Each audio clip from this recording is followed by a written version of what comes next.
Hi, I'm Dana. You're watching Life, Love, and Books, and today I'm going to be doing my August reading wrap-up video. So I have all of the lovely books that I read in the month of August. I actually read a lot more than I thought I did. I thought I only wrote like 5 or 6 books, but apparently I read 12, so... But that will definitely slow down at the school year starting, so yeah. Let's get started. So the first book that I read in the month of August, or finished in the month of August, is Silver Shadows by Rochelle Mead. This book is the 5th book, I think. Yeah, 5th book in the Bloodline series by Rochelle Mead, which is a spin-off series to Vampire Academy that follows Sydney Sage. They're absolutely wonderful, and I have something very exciting to show you in this book.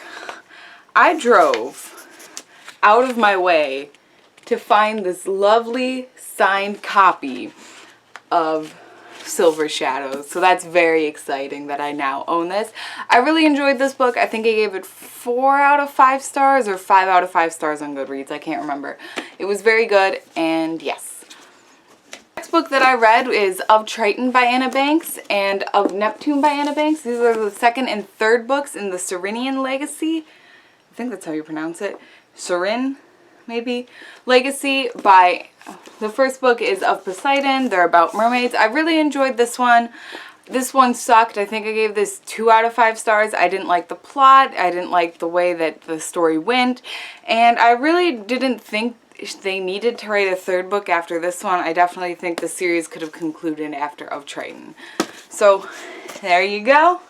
I do recommend you read Of Poseidon of Triton, though, because these are very good. I do suggest you skip this one. The next book that I read is George Orwell's 1984. It's currently in my school locker. It's part of my Dana's School Books library that I keep in my locker every year because I'm too lazy to bring the books home. I read this in August. It was a summer project. I really enjoyed it. I think I gave it 4 or 3 stars. I would have given it maybe 5 stars, but I did have to do a 142 question packet along with it, which kind of sucked and definitely sullied my enjoyment of the story. After I read 1984, I read Serafina by Rachel Hartman. I borrowed this book from the library, so I don't currently have a copy of it with me. I gave that book 5 out of 5 stars. It was absolutely beautiful. I don't really know how to like describe it. It's beautiful. The entire story is beautiful, and I can't really, the plot line is so strange that if you describe it to people, they kind of like give you that weird look, but it was wonderful. If you're interested in high fantasy or like dragons, I definitely recommend you read Serafina. After Serafina, I read Free to Fall by Lauren Miller. Not Lauren Oliver, like I keep saying, but Lauren Miller.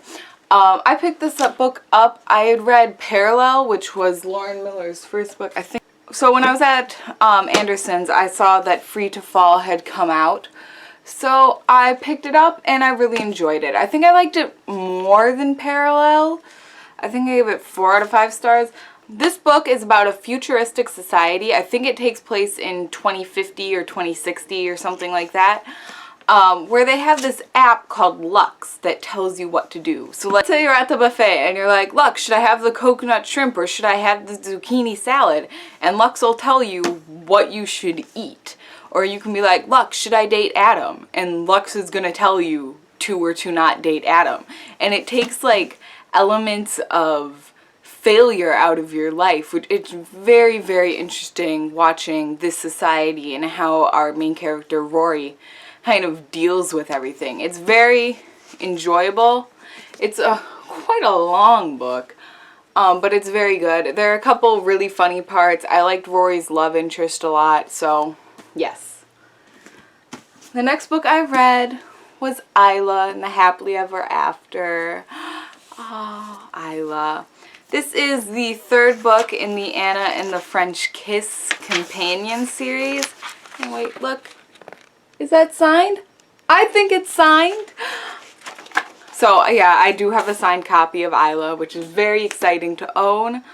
It was very good. It was probably my least favorite. It probably goes in the order Anna Lola Isla for my least to favorite to least favorite, but I did enjoy it. I liked how the couple, Isla and Josh, got together early on in the series. I liked seeing Lola, Anna, Cricket, and Entienne, which was an exciting thing to see. I love seeing characters from other books and different books. It's always exciting to me. And yeah, it was very enjoyable. It wasn't my favorite. I think there's some parts of the story that could have been improved upon. It kind of fell into third book syndrome, but it still was very enjoyable. I did give it 5 out of 5 stars.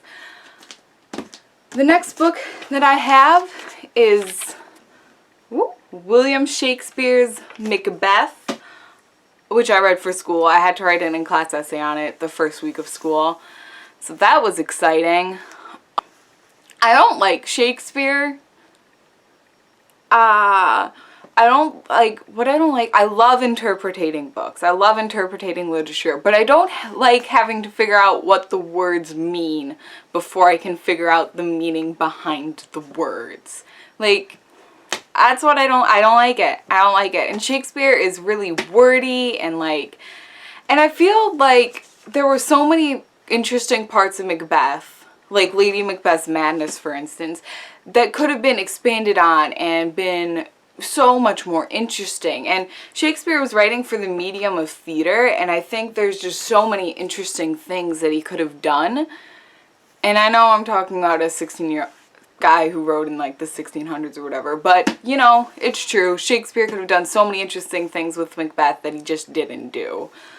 So, before I'm done insulting the masterpiece person who everyone thinks is amazing, let's just move on to Since You've Been Gone by Morgan Matson.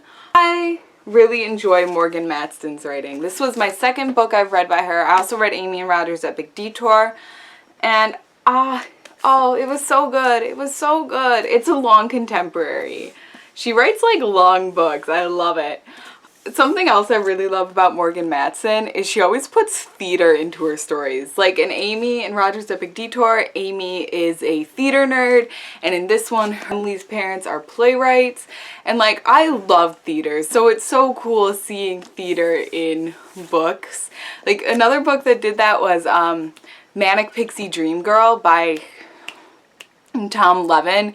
Like his main character, I can't remember his name right now, was like into theater and theater tech, which was so cool. I love seeing that in books because it's like my two favorite things colliding into one beautiful thing. But back to this book, I think I gave it 5 out of 5 stars or maybe 4 out of 5 stars. But it was very good. I loved it. I loved the elements of friendship in this book. If you want to know what it's about, I guess I should probably tell you that. I don't know if I did with any of these books, but oh well. Since You've Been Gone is the story about this girl named Emily, whose best friend Sloane leaves without warning, and then a few weeks or days later she gets a letter in the mail full of all of these crazy things that Sloane wants her to do, and then she has to go find Sloane and tell her about it. So the list is things like go skinny dipping, kiss a stranger, break something. So, and you're watching Emily go through her journey of the summer, and it was just beautiful. Just beautiful. I loved it. I definitely recommend, especially if you love theater as much as me, I definitely recommend going to read Morgan Matson. The next book that I read is Ask the Passengers by A.S. King, which is weird. Okay. Ask the Passengers by A.S. King was pretty good. I think I gave it 4 out of 5 stars. I don't remember. I don't know if I've rated it on Goodreads yet, actually, but I really enjoyed it. I loved, I'll tell you what it's about. It's about this girl named Astrid Jones who talks to the passengers on the airplanes about her problems and asks them, as she asks the passengers her questions. Specifically, what does it mean if you're falling in love with a girl? So that is kind of the plotline of this book. I really loved the elements of philosophy that A.S. King put into this book. Especially she put in Plato's Cave, which is one of my favorite things ever. I love Plato's Cave. It's so interesting to me, and I love how she explored it with this book. Moving right along. The next book that I read in the month of August is House of Ivy and Sorrow by Natalie Whipple. I think I gave this 3 out of 5 stars. It was okay. It was enjoyable. It wasn't my favorite. The basic plotline of House and Ivy and Sorrow is this girl named Josephine. Grandma and she are witches and things start going crazy, basically, is the plotline of this book. It was an enjoyable read. I recommend it if you are interested in reading about witches. Witches just really aren't my thing, so sometimes they're good, sometimes they're not. You know. The last book that I read in the month of August is Popular by Maya Van, last name I can't pronounce. Popular is a true story. It's actually a memoir of this girl, Maya, who, it's kind of a social experiment, I guess. She found a book from the 1950s about how to be popular. This is Maya. About how to be popular.